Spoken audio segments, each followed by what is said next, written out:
Hi guys, hi friends, আমি আজ নতুন রেসিপি নিয়ে এসেছি ইলিশ মাছের ঝাল দেখাবো তোমাদেরকে। দেখো কেমন করে বানাই আমি। এমনি করে বানাবে, ভালো লাগবে খেতে। আমি নুন হলুদ মাখিয়ে নিয়েছি, হলুদ নুন মাখিয়ে পরে 5 মিনিট রেখেছি।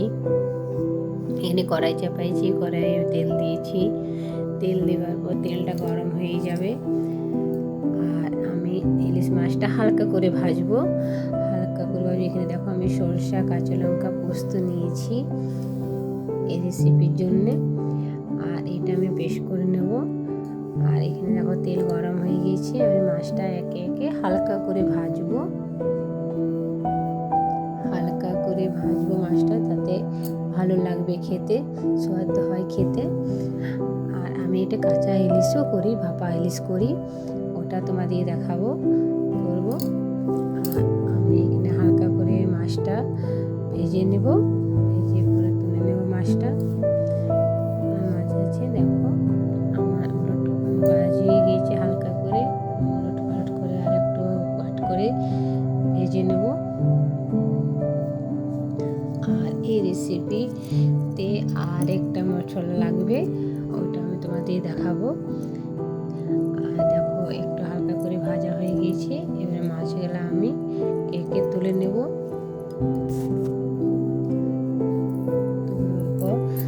আমি আরো কটা মাছ আছে সেটা ভেজে নেব। আর এই রেসিপির জন্যে যদি তোমাদের ভালো লাগে আমাকে কমেন্ট করে জানাবে। আর কটা মাছ আছে সেটা আমি একটা একটা করে দিয়ে দেবো।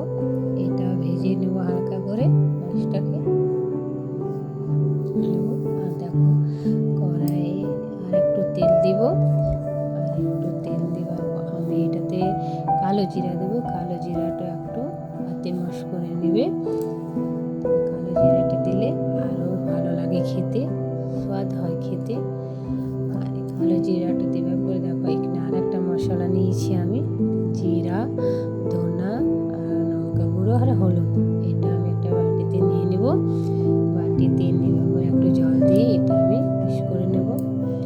মিক্স করার পর 5 মিনিটের মতন মিক্স করে নেব। তারপরে এটা আমি তেলে দিয়ে দেব। কড়াইয়ে দেওয়ার পর আমি এটা একটু ভালো করে কষবো, যতক্ষণ এটা তেল না ছাড়ে। তেল ছাড়িয়ে যাবে তো এটা লাল হয়ে ভাজছি, সুন্দর লাগে খেতে। মশলাটা একটু ভালো করে কষে নেবে। কষার পর দেখো এখানে কত সুন্দর তেল ছেড়ে গিয়েছে আমার এই মশলাটা। একটু নাড়াচাড়া করবো, আর এখানে দেখো মাছটা নিয়েছি। মাছটা যে সরষা, পোস্ত আর কাঁচা লঙ্কা নিয়েছিলাম সেটা দিয়ে একটু মাখাবো ভালো করে। একটু কাঁচা তেল দেবো আর একটু হলুদ আর একটা নুন দিয়ে আমি এটা ভালো করে একটু মেখে নেব।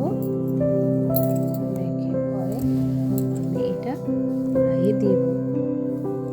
এমনি করে তোমরাও বানাবে বন্ধু, বহুত ভালো লাগবে খেতে, স্বাদ হয় খেতে। আর ইলিশ মাছের অনেক রেসিপি আছে, আমি তোমাদের সব শেয়ার করবো একে একে।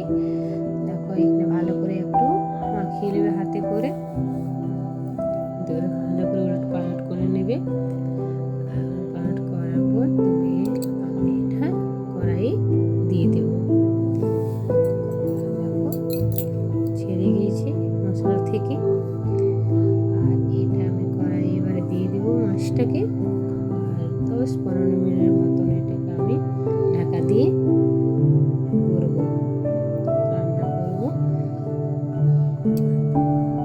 খুব সুন্দর লাগছে কালারটা, ভাজিয়ে গিয়েছে। একটু ভালো করে ভাজবে, টেস্ট হয় খেতে। দেখো এবার এটাতে মাছটা দিয়ে দেব।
বসিয়ে রাখবো।